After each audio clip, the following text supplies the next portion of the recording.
very welcome to the state we're in. I have been following the latest developments in what is happening in Ottawa, and I'm joined now by Dagnys, who has been on the front line for the last 3 weeks with the Freedom Convoy and in what is now being termed the red zone. Dagnys, you're very, very welcome. Thank you. Thank you for having me. Before I begin to chat to you about the Freedom Convoy, maybe you might just tell us a little bit about your background, a little bit about yourself.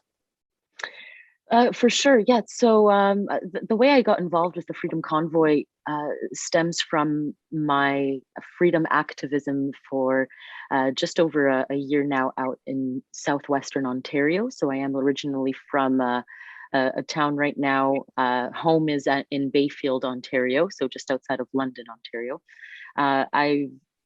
I've been, I guess if we're diving into my background, I used to work for the Liberal Party up until, I believe, 2015. I also did some volunteering for the Obama campaign. So I've really sort of seen the light, so to speak, in the last few years insofar as COVID restrictions and lockdowns are concerned. And I decided to dive into local activism to stand against some of these restrictions that seem to be devoid of any logic. And so, yeah, I started organizing with Southwestern Ontario, made my way up to Ottawa, and dove into press and media relations alongside Tamara Lich and Benjamin Dichter to help sort of carry that burden of all of this increased media relations work that they've been facing alone so far. Our viewers here in Ireland who are really not up to speed with what is happening in Ottawa, could you just briefly tell them the background to the Freedom Convoy? Yeah, 100%. So the idea stemmed from essentially truckers. The straw that broke the camel's back, so to speak, came from the mandates that were being put in place for truckers, specifically needing to be double vaccinated to continue working. And it's this coercion and government overreach really that sort of got their blood boiling to a point where they wanted to stand in unison and carry this protest to our capital. They came from coast to coast, from the east, from the west, in large convoys. I'm sure you've heard somewhere over 77 kilometers or actually 100 kilometers from out west, I believe, in length. So that was where it stemmed from. But ultimately, I think that there's been this discontent brewing within Canadian society, not just within the trucking society, but with nurses, teachers, essential or non-essential people in every sector that were standing up and speaking out against this government overreach and these coercive tactics used to get people to comply with this vaccination program. And it's funny to see that, about 80%, if not more, of truckers are actually fully vaccinated, double vaccinated. And it's not about vaccines really, in essence. It's about this coercion and about this government overreach that really conflicts with bodily autonomy and our fundamental rights under the Charter of Rights here in Canada. So all of that sort of culminated into this protest initiated by the truckers. So they are the backbone of this movement, but now it's really transcended everything. It's transcended politics, it's transcended religion, it's transcended the vaccine choice. It's just Canadians that are gathered here in the capital saying that they want to get their right to bodily autonomy back. And that is really, in essence, what we're here fighting for. The news that came out on mainstream media was that the truckers and the people that had joined with them in the protest around Parliament Hill were right-wing conspiracy theorists, anti-vaxxers, anti-maskers, white supremacists. Yes. A report went out that they were carrying the swastika flags, all of that. absolutely vilified in mainstream media here in the UK and in Ireland. You know, I was reading accounts, you know, in papers here like the Irish Times, the Guardian newspaper in the UK. So if you didn't know anything about what was happening, you'd be forgiven for thinking that it was kind of a bunch of racist thugs that had descended on Parliament Hill in Ottawa. But of course, I have been following it on social media, on indeed your own Twitter handle, Freedom Convoy 2022, an excellent source of news, Rebel News, and so on. A completely different picture, and just a great sense of camaraderie, fantastic atmosphere. You had a stage from which music was played and people gave speeches. We've had videos of people kneeling in prayer for a peaceful outcome to this whole protest. That is what has been happening for the last 3 weeks. It seems that things are coming to a head this afternoon for you in Ottawa. Just tell me what is actually happening on the ground right now. Yeah, that's a great question, Anna. I think that this dissonance that you're talking about between mainstream media and independent media is so huge right now. And what we're seeing reported in the mainstream media is exactly what you alluded to, is us being crazy extremists or anything ranging from a fringe minority to white supremacy. And it couldn't be further from the truth, because as you very well know, if you do pursue the independent media outlets and take a look at that, you'll see that we're here with a very diverse crowd that represents all of Canada. Regardless of background, religion, gender, creed, all that stuff. We're really here united under one banner, and that's the banner of freedom. So that will not permeate the mainstream media. Many of those outlets are, of course, government funded here in Canada, and we do see that huge disconnect between what you see through independent media journalism and through the mainstream media. Now, that being said, to your question about what is going on right now on the ground and that things seem like they're coming to an end, what we're seeing right now is increased police brutality. The type of police brutality that we have, that I personally, had you told me we'd be faced with, I would never believe to see something like this in Canada. So we've got riot police, we've got police brutality all down Wellington, the downtown core. We've got police on horseback that have been trampling innocent, peaceful protesters. We've got tear gas being used and things of that nature. So I wouldn't say that the movement is coming to an end. The movement itself, I can assure you, will live on. Our organizers behind the scenes, everybody that is invested in this movement will carry on. As to what shape or form we will be taking moving forward, we have plans underway, but we're not in a position right now to discuss them, given the fact that a lot of our main organizers have been arrested and are facing some serious, severe consequences insofar as speaking out again. So we will be definitely, please follow our social media accounts, and there will be a lot more about the movement's future on those platforms.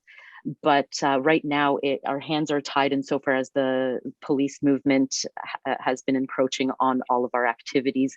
They've been pushing protesters out of this red zone. They've been, like I said, using very brutal police tactics right now to contain this protest and effectively rid the downtown core of anybody there gathering peacefully. So it is a very sad day for Canada, for sure, because the right to peaceful assembly and free speech is definitely being encroached upon.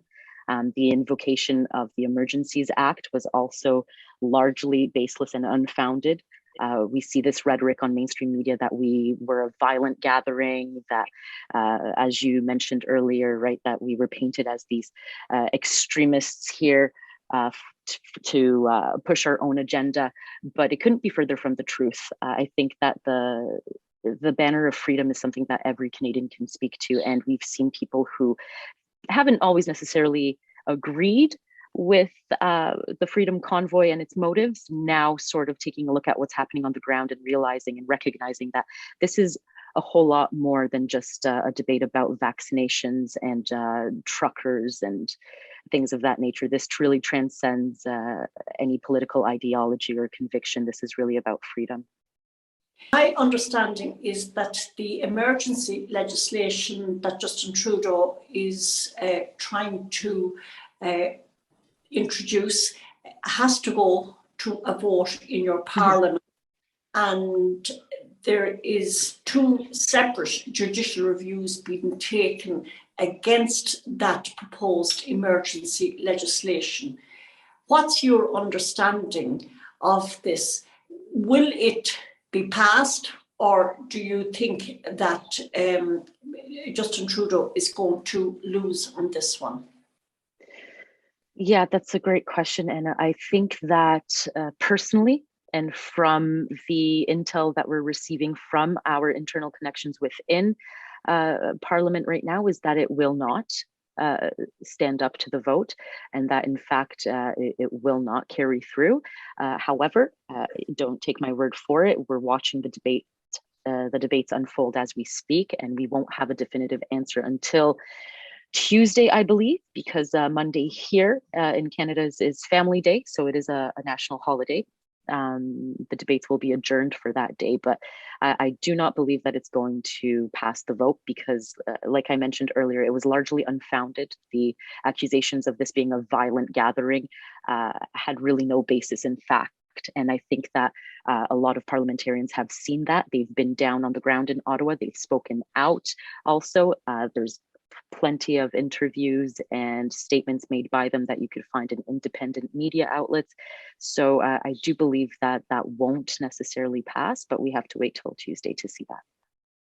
And I suppose the really frightening thing is that your Justice Minister on TV last week, when he was speaking about the freezing of people's bank accounts, said that people who support or are of a leaning towards the former President Donald Trump need to be very, very worried about their bank accounts. Would you like to comment on that? Well, I know for certain that a lot of our organizers right now, as we speak, are having their bank accounts frozen, their credit cards, bank accounts, everything. And it's again just a testament to this incredible government overreach. We have nothing to do with any type of terrorist organizations. There's no basis, no underlying basis as to why these accounts would be frozen other than them differing in political ideology from Justin Trudeau. So it's an incredible testament to the government overreach that's been going on for, I mean, the last 2 years, really, insofar as all the COVID restrictions and mandates are concerned. But the freezing of bank accounts is definitely debilitating for a lot of people. But as we've seen, and as I'm sure you've followed the GoFundMe and all those crowdfunding platforms that we've been using to garner support for all of this, the convoy activities have been frozen. And that honestly didn't stop us. We've been holding strong for the last 3 weeks. Truckers have been organizing amongst themselves and gathering donations from supporters as things went along. So any hurdle that the government has been throwing our way only strengthened our resolve up until today. And I think that that's going to continue on forward as well. And the other worrying thing is that I believe that some of those platforms were hacked, and the list of donors have made their way to the hands of some mainstream journalists who have been approaching people and asking them about their response to the fact that they have made a donation to the Freedom Convoy. Yeah, and I think that's incredibly unfortunate. It's such a violation of people's privacy. But at the same time, people should be free to donate to whichever cause they feel strongly in support of. And the fact that they're now being demonized and having their donations aired in public, I think is just incredibly tactless. It's not ethical for journalists, for mainstream media to be attacking them for it. And it is incredibly unfortunate. Yeah. What would be your response to the view that this is not just about Canada, this is about the rest of the world, that it is kind of a watershed moment in world history? I know that there have been similar type protests staged in New Zealand, in Austria, in Germany, and in other countries. And in the case of Justin Trudeau, he has to be seen to be victorious over the Freedom Convoy, to send out a message of warning to other would-be protesters around the world. Yeah, absolutely. I think it's so heartening to see that there's convoys popping up all over the world. As you mentioned, Austria is one of those, but there's convoys from Brazil, there's convoys in Israel, there's, I think, a convoy in nations all around the world. So as you rightfully mentioned, yeah, this is transcending just Canada and just Canadian truckers. It is a watershed moment in world history. And much like you said, Justin Trudeau is trying to assert this victory and is trying to crush this, but I think he's not doing himself any justice in that matter, because by using police brutality and resorting to the Emergency Measures Act and really tackling this with force versus dialogue is kind of it's not playing in his favor. And if anything, it's strengthening our resolve and demonstrating to the world that this is a movement worth fighting for.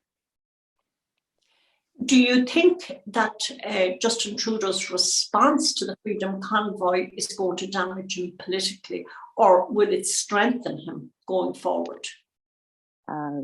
Again, I might be speaking to this from a really firm position of bias, but I do think this is going to really weaken his position politically, his strength politically. Based on what's going on within our own House of Commons, there's a lot of hostility towards him happening right now too. There's members of his own political party that are essentially breaking ranks with the Liberals over this. I don't think that he's got much popular support. The last time I checked the polls, he was at 16%. So this is the lowest that any prime minister has been in recent history. And I don't think that his invocation of the Emergencies Act and his application of violence versus dialogue is going to help his popularity one bit. To finish up, the news that's coming out in the last couple of days is that there have been several arrests made, and some of the prominent organisers of the Freedom Convoy have been arrested. A very high-profile arrest of Tamara Ling. I hope I'm getting her name correctly. Yeah, on Thursday night. Yeah. And so how do you see things panning out on Sunday and into the early days of next week? So to speak to their arrests, again, it seemed to be, it caught us all by surprise. They were engaging in very peaceful activities right up until they were approached by police and arrested. They are right now, I think Tamara's bail hearing just finished. So I can't really confirm any of the conditions that she was released upon. We know that Chris Barber was released on the condition that he leave the province of Ontario and that he not speak about the protest or to any of the convoy organizers. So insofar as Sunday, which will be tomorrow, we see this as largely being quashed by police force. So we know that the trucks, we've been instructing them to vacate the downtown area effectively, because what they've been faced was with police essentially smashing their windows, dragging them out from their trucks, towing their trucks. We've got footage of them, gun butting them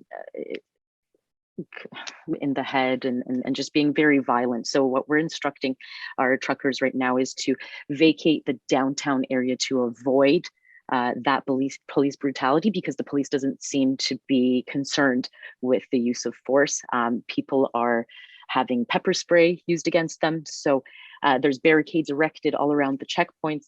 We are telling people that they can access the downtown core should they want to, but it's something that we're not going to instruct them to do based on the safety concerns emanating from police brutality. So what we're going to do is essentially regroup and reconsider our current infrastructure, our organizational infrastructure. We've got some truckers that are vacating the downtown core, but they're still remaining within the Ottawa area. So we are going to be meeting with them and discussing our next steps within the next 24 hours. But once again, I'd like to make it clear that the movement is not going to end this way. It's really just a stain on Justin Trudeau's record. We are going to carry forward, and we're going to keep pursuing the very reason that we're here, which is ending all mandates. Well, Dagda, I want to thank you so much for taking time out this Saturday afternoon. It's Saturday afternoon with you. And of course, it's nighttime here in Ireland. It's a 5-hour differences, but I want to thank you so much for giving us all of this information, and hopefully we will be able to catch up with you again later on in the week for an update on what is happening then. Thank you so much for having me, Anna, and thank you for staying up so late to have me. To those of you who have been watching, 𝐸MCompass Media is a new news platform, and we will never ask you for monetary donations, but we do ask you to share this video to please get it out to a wider audience. Until we meet again in the state we're in, Banat de 𝐿 𝐴.